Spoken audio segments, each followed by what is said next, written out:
کا مختصر احوال آپ کے سامنے پیش کر رہے ہیں، جس سے آپ خود اندازہ لگا لیں کہ ان مسلم سائنسدانوں کے ساتھ کیا سلوک ہوا۔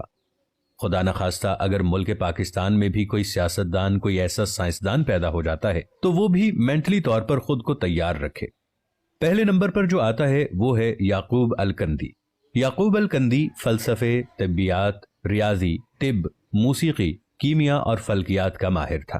الکندی کی فکر کے مخالف خلیفہ کو جب اقتدار ملا تو اس نے ملا کو خوش کرنے کی خاطر الکندی کا کتب خانہ ضبط کر دیا اور اس کو 60 برس کی عمر میں سر عام کوڑے مارے گئے۔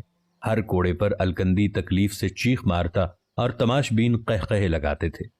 نمبر 2 پہ آتے ہیں ابن رشد۔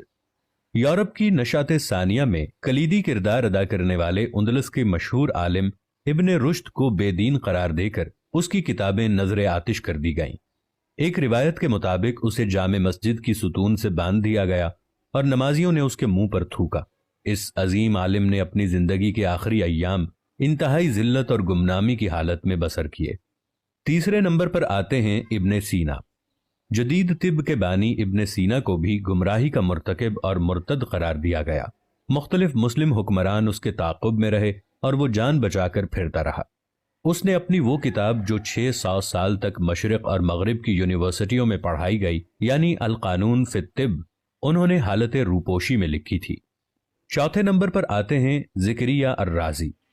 عظیم فلسفی، کیمیا دان، فلکیات دان اور طبیب زکریا رازی کو جھوٹا، ملحد اور کافر قرار دیا گیا۔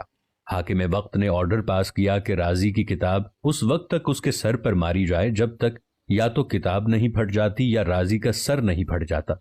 اس طرح بار بار کتابیں سر پر مارنے کی وجہ سے رازی اندھا ہو گیا اور موت تک کبھی بھی وہ دیکھ نہیں سکا۔ نمبر 5 پہ آتے ہیں جابر ابن حیان۔ جابر ابن حیان کو مغربی دنیا کے لوگ جدید کیمیا کا باپ کہتے ہیں، جس نے کیمیا، طب، فلسفے اور فلکیات پہ کام کیا، جس کی کتاب الکیمیا اور کتاب الصابحین صرف مغرب کی لائبریری میں ملتی ہے۔ پاکستان اور مسلمانوں کی لائبریری میں یہ کبھی نہیں ملے گی۔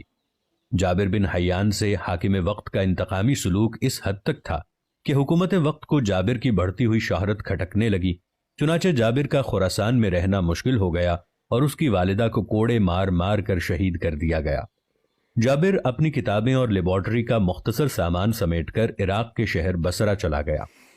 ہمارے مسلمان حکمرانوں نے ان عظیم سائنسدانوں کا یہ حال کیا، اور موجودہ دور میں اس بات پر غور کرنا چاہیے کہ اگر کوئی قابل انسان ہو تو معاشرہ اور حکومت اس کے ساتھ کیا سلوک کرے۔ اور ڈاکٹر عبد القدیر خان کے بارے میں تو آپ جانتے ہی ہوں گے، ان کے ساتھ بحیثیت قوم ہم نے کیا کیا، کیسا سلوک کیا، انہیں کیا صلہ دیا۔ ہمارا محسن اس دنیا سے رخصت ہو گیا ہے، لیکن ہم پھر بھی بے حس ہیں۔